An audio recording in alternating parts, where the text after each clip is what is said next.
Hello and welcome to Soul Science with Namaste Carly. Today I thought it would be good to start our very first full episode talking about diet and nutrition and its importance in overall well-being. I thought it would be best to start this podcast off on a physical level because it's the most tangible for people. It's something that you can more easily understand than some of our later topics, including mindfulness, meditation, and that type of thing, energy work. It also is something that you can experience results relatively quickly with, and you can also see the benefit, whether it be with weight loss or muscle gain or increase in energy, that type of thing. It's just the easiest for people to comprehend and implement in their wellness journeys as well. So obviously this is a very broad topic that we will be covering over multiple episodes with emphasis on different areas. But today specifically, we will be going over the Standard American Diet, or SAD, which is an accurate acronym in my opinion, SAD. So I apologize in advance if you hear me shuffling through some papers. I have notes to try and keep myself on track, as well as some numbers and statistics that I just could not remember off the top of my head. So thank you for your patience in that regard. As I have stated previously, wellness is a very complex and multifaceted concept that requires a holistic approach, meaning looking at the whole body and how each individual component interacts with one another. Typically, holistic healing is achieved through lifestyle, meaning the things that you do day in and day out. A lot of media and press stress the importance of being active, making sure that you are getting enough exercise, moving your body, hitting the gym, that type of thing. And while it is important, if you stop and think about it, diet, what you are eating, plays a much bigger role in the overall picture. To give you an idea, it is typically recommended that you exercise 5 days a week for at least 30 minutes at minimum. If you do exercise more than that or spend more time exercising, that's great, but that's really the bare minimum to be considered healthy. Diet, on the other hand, is an essential part of every single day, 365 days a year, and typically at least 3 times a day on average.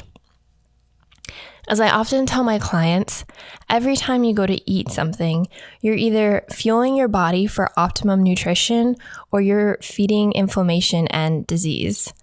And while that might sound extreme, it's kind of true. That doesn't necessarily mean that you have to spend the rest of your days living strictly off of kale salads, but it does mean that you are ultimately in control of your health and well-being, which can kind of be a scary thought for some.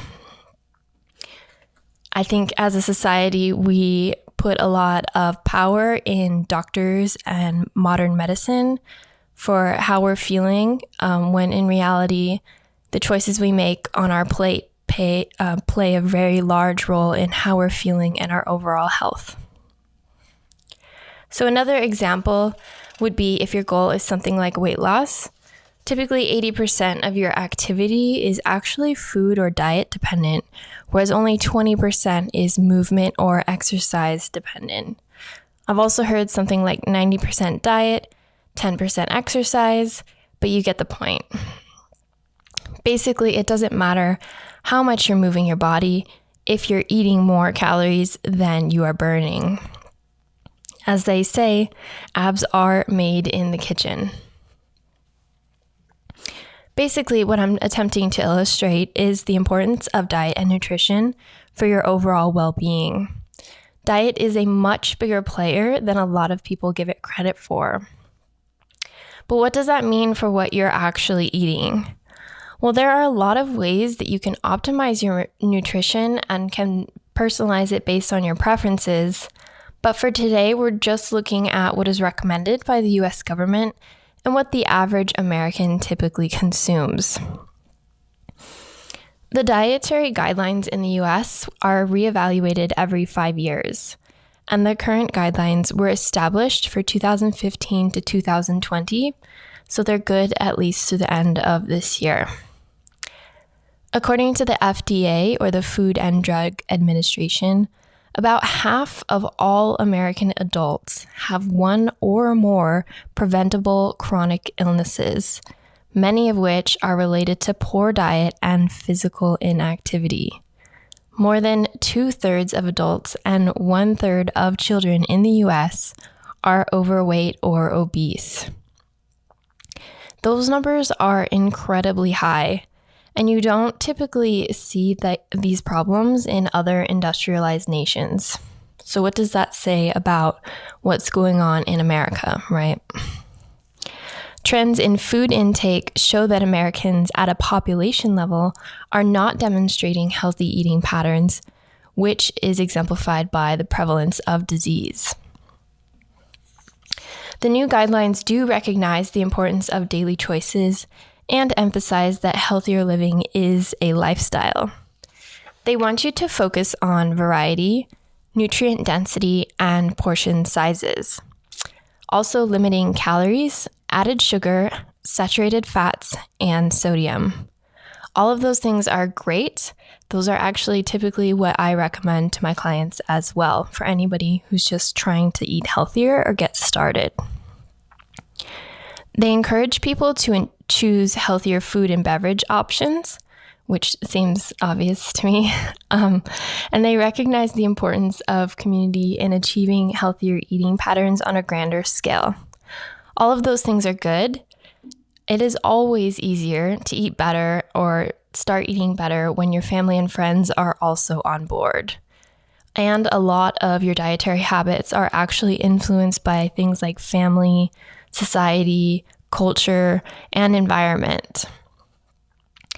The guidelines suggest that a healthy eating pattern includes first and foremost a variety of vegetables, fruits that are whole fruits, grains of which at least half are whole grains, a variety of protein foods, and oils, meaning fats. To look at some of the numbers, for your average 2,000 daily calorie diet for adults, you should be eating per day 2.5 cups of vegetables, 2 cups of fruits, 6 ounces of grains, and about 3 cups of dairy, which they specify as fat-free or low-fat. And notably, that includes soy milk, but does not include other plant milks. You should be eating about 5.5 ounces of protein and 27 grams, or about 5 teaspoons of oils or fats. So what does that mean? What are Americans actually eating? So unfortunately, the numbers are not very great. It's also not very surprising. But basically, 3/4 of the population is low on fruits, vegetables, dairy, and oils. That's low on 4 out of 6 of the recommendations. Also, more than half of the population meets or exceeds the grain and protein foods, but are not meeting the recommended subgroups within each of those food groups. So basically, that means we're eating a lot of grains or carbs and proteins such as meats, but we're not getting a lot of variety into our diets. And most Americans far exceed the recommendations for added sugars, saturated fats, and sodium. Basically, that's also pretty obvious when you consider how much processed food is consumed by Americans on the regular. We're also very fond of our fast foods and convenience items, which are not very nutritionally beneficial, which also leads to the fact that all of these eating patterns are actually too high in calories. So we're not getting enough fruits and vegetables, we're eating too much protein and grains, and somehow we're also getting too many calories. So when you stop and think about what the typical American meal looks like, it's not actually that surprising. We are a fast food nation, as I said before, and quick and convenient processed foods typically reign supreme. An entree has protein as the main focus, usually, followed closely by grains or carbs like rice, bread, or pasta. And typically dairy is involved in the form of cheese in an excess amount. And if any vegetables are present, they're added for flavor or viewed as a side dish. Sometimes they're only decoration and not even eaten. I've actually spent a lot of time waitressing on weekends while I was in college, and I got to see firsthand like how bad and how prevalent these types of eating patterns are. So something like a dish that was like a sandwich that had, like lettuce, tomato, onion, meat, cheese, whatever, all of that typical stuff you'd find in a sandwich. A lot of times people just get the bread, meat, and cheese and completely take out the little bit of vegetable that is present in what would be considered a regular meal. And I guess the only vegetable that most Americans consume is potatoes in the form of French fries, which they actually do consider a vegetable serving, which is pretty sad in my opinion. But again, it is sad, the standard American diet. In other industrialized nations, the opposite actually occurs.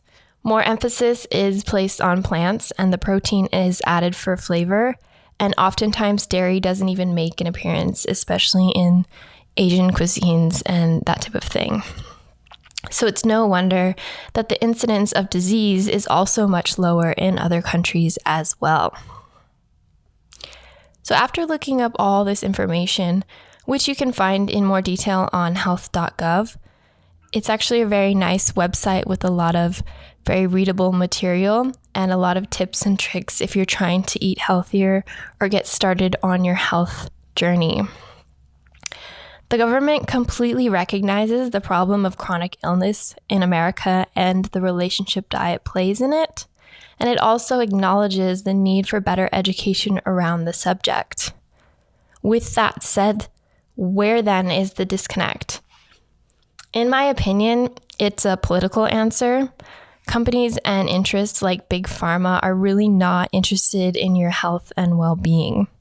They profit off of the desire for quick and convenient options and things like chronic illnesses, as do the large industrialized industries like meat and dairy. So where does this leave you? What can you do about it? Well, hopefully you're more aware of the actual amounts of food and different foods you should be eating. If you have a hard time visualizing the numbers I spewed, just understand that you are more than likely eating too much protein and a lot of carbs, maybe even empty carbs, in the form of processed grains or things like alcohol. Whereas fruits and vegetables are concerned, more than likely you're just not getting enough and definitely not enough variety.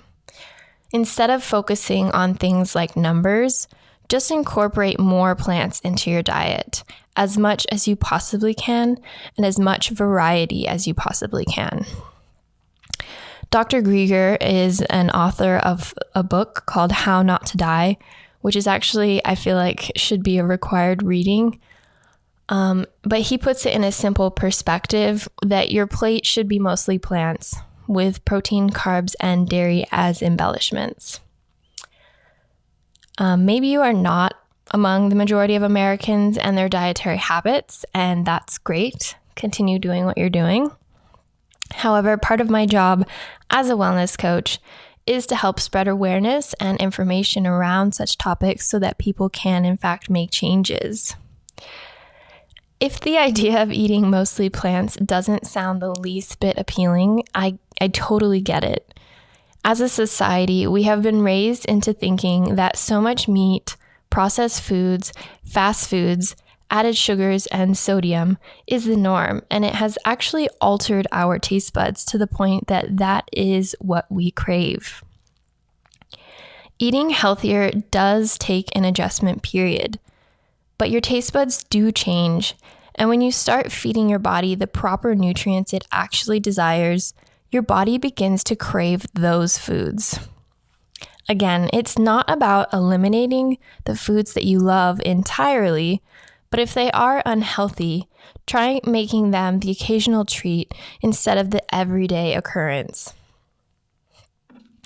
I personally find it a bit frightening how many people don't recognize the connection between what they are eating on a daily basis and the discomfort and disease they feel in their bodies. Low energy, poor sleep, insomnia, depression, anxiety, and things of those sort might be common in our society, but they are definitely not normal. The same goes for most chronic illnesses and autoimmune disorders. We are often told that genetics are at fault, but recently, studies have shown that diet, lifestyle, and environmental factors are actually what control your genetic expression or your genes, which is an entire field of study called epigenetics that I'm sure we will cover on a future episode. I find it, in particular, very fascinating. However, on our next episode, we will look more in depth at what I consider to be the modern plague: overconsumptive undernutrition. Essentially, the idea that what we are eating is too much of the wrong foods and how you can improve that. Thank you so much for listening. And as always, if you like what you're hearing, please show your support by liking and subscribing. You can find me on YouTube, Facebook, and Instagram as Namaste Carly. The podcast is currently playing on Spotify and making its way onto Apple as well. So until next time, namaste.